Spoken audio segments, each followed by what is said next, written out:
Bonjour et bienvenue dans notre nouvelle émission Impact Live, que j'ai intitulée aujourd'hui « Quand le ciel rencontre la terre ». Ça pourrait bien être le titre d'un film, d'un bon film. Oui, quand le ciel rencontre la terre, rien à voir avec la guerre des mondes ou avec les entités qui viennent visiter les êtres humains pour voir comment ils vivent. Non, rien à voir avec cela. Quand le ciel rencontre la terre, j'aimerais vous parler de Dieu qui rencontre la terre au travers d'une personne, et pas n'importe laquelle, une personne qui s'incarne.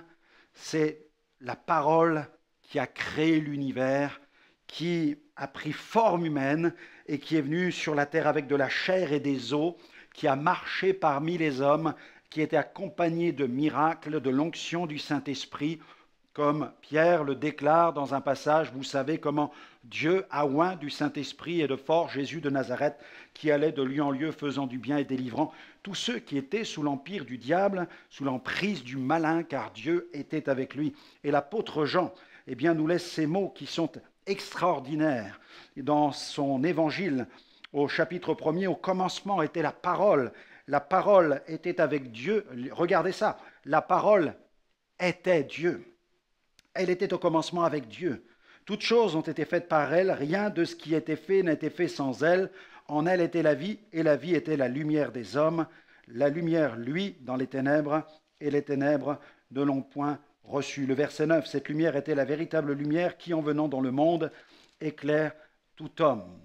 Verset 14, et la parole, donc cette parole créatrice, a été faite chair, elle a habité parmi nous, pleine de grâce et de vérité. Nous avons contemplé sa gloire, une gloire comme la gloire du Fils unique venu du Père. Jésus est cette parole.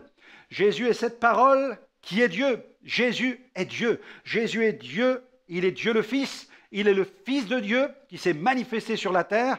Il a créé un jour l'univers, mais autant marqué de Dieu, il s'est incarné. Il est venu ici-bas parmi les hommes pour proclamer la bonne nouvelle. Il est donc l'alpha et il est l'oméga.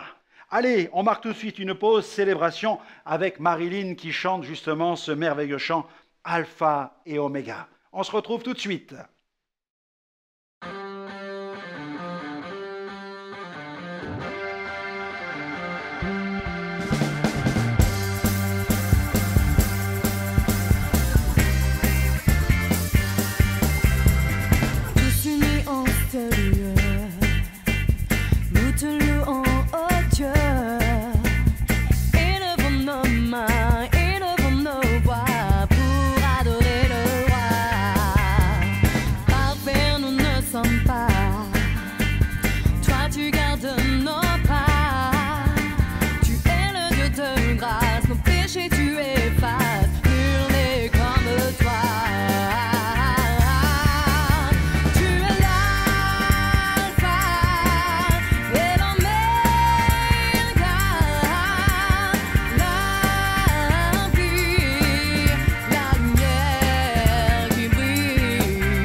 Tu es celui en qui je crois et qui me donne la joie.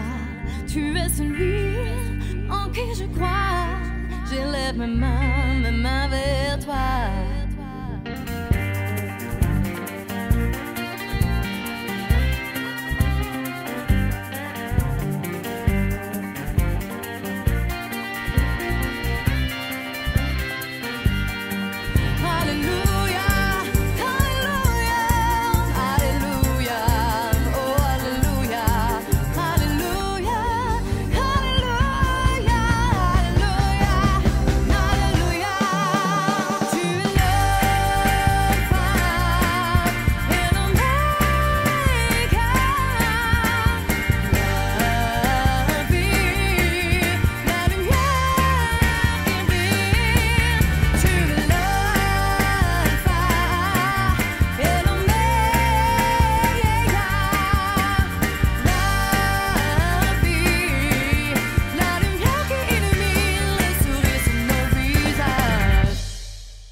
Merci à Marilyn pour ce chant Alpha Oméga qui nous parle de Jésus, le commencement et la fin.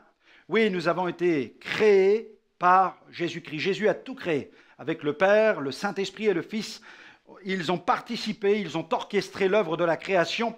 Et au temps de Dieu, Jésus a visité les êtres humains car il y a eu la chute, il y a eu la grande tragédie du péché. Le péché a contaminé l'humanité et au temps de Dieu, Dieu a envoyé le Sauveur, le Messie. Jésus vient pour nous délivrer de la puissance de nos péchés. Et il n'est pas de récit plus impactant que celui de la vie du Christ sur la terre. Rien à voir donc avec des super-héros. Il est question du Dieu qui au contraire se dépouille de sa gloire pour prendre forme humaine, manifester l'amour, la compassion et la grâce parmi les êtres humains, les guérissant, les libérant, les délivrant, les ressuscitant, mais surtout les pardonnant, les aimant et les transformant. C'est ce que Jésus est venu faire. Il est venu du ciel sur la terre. Quand le ciel impacte la terre, il est venu du ciel sur la terre. Nous avons là le miracle même de l'incarnation.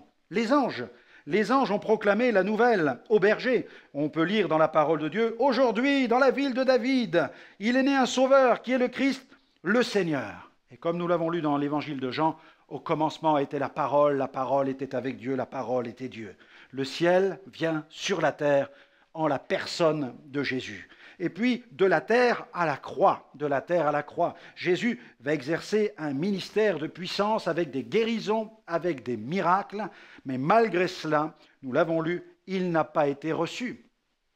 On l'a cloué sur une croix. Et certains ont certainement pensé à ce moment précis que c'était la fin d'une belle aventure, la fin d'une rêverie, la fin d'une utopie, la fin d'une idéologie. Non, c'était le pinacle, le summum. Il fallait qu'il meure. Il l'a même annoncé. Il faut que le Fils de l'homme meure. Et même il annonce sa résurrection. Et il faut qu'il ressuscite le 3e jour. Et 3 jours plus tard, la Bible dit qu'il sort du tombeau. Il est ressuscité. Jésus exerce un ministère de puissance, les malades se jettent sur lui et sont guéris, il guérit des malades, il proclame des paroles de guérison, mais surtout il prêche le message de la réconciliation avec Dieu, le message du royaume. Il dit le royaume des cieux est proche, il n'est pas loin de vous, il sera en vous, et ce royaume vient s'établir dans le cœur de tous ceux qui placent leur foi en Jésus, du ciel sur la terre, de la terre jusque sur la croix, de la croix jusque dans un tombeau. Mais Jésus avait prophétisé sa résurrection. Il sort du tombeau vainqueur. Il sort du tombeau et un ange vient même rouler cette pierre pour que chacun puisse aller vérifier que le corps n'est plus à l'intérieur puisque Jésus est ressuscité. Du ciel sur la terre, de la terre jusque sur la croix, de la croix jusque dans un tombeau, du tombeau vers ses disciples. Et il apparaît à une multitude de témoins. Il y a dans les Écritures fait mention de plusieurs apparitions, de séries d'apparitions, avec une promesse que Jésus annonce, celle d'une effusion, celle d'une plénitude. Il annonce que tous ceux qui croient en lui ne doivent pas craindre de se sentir abandonnés ou orphelins, mais il va répandre le Saint-Esprit sur ceux qui croient. Ils seront remplis de la présence de Dieu, ils seront transformés, et ils seront des canaux, des vases de bénédiction. Ils seront des canaux au travers desquels Dieu pourra continuer son œuvre de transformation ici-bas sur la terre. N'est-ce pas extraordinaire? La puissance du Saint-Esprit, du tombeau aux disciples. Et il leur a dit, restez à Jérusalem jusqu'à ce que vous soyez remplis de la puissance du Saint-Esprit. Et ils sont restés pendant une dizaine de jours dans la chambre haute. Ils ont prié, ils ont cherché Dieu, ils étaient 120 convaincus du Messie, 120 qui se tenaient dans la prière. Et la Bible dit qu'il y a eu comme un vent impétueux, comme un tremblement de terre, il y a eu quelque chose d'extraordinaire. Et le lieu a été rempli de ce vent impétueux. Des langues semblables à des flammes de feu se posèrent sur chacun d'eux. Et ils se mirent à parler en langue selon que l'Esprit leur donna à ce moment-là de s'exprimer. Et ils ont prophétisé dans des langues qu'ils ne connaissaient pas. Eh bien, la gloire du Seigneur, ils ont célébré Dieu. Et tous les Juifs venus à Jérusalem, tous les Juifs de la diaspora venus pour adorer, qui parlent des langues des peuples auxquels ils appartenaient, eh bien, ils ont entendu les apôtres proclamer dans leur propre langue les louanges à la gloire de Dieu. Et ainsi, Dieu a inauguré une ère nouvelle, une nouvelle dispensation, un nouveau temps, l'âge, l'ère de la grâce, la saison de la grâce. Et ils sont allés par tout le monde proclamer la bonne nouvelle. Des disciples au ciel. Jésus leur a laissé le Saint-Esprit. Et Jésus est dans le ciel maintenant. Il règne, il est sur le trône des trônes. La Bible dit qu'il revient bientôt. Il a répandu son Saint-Esprit.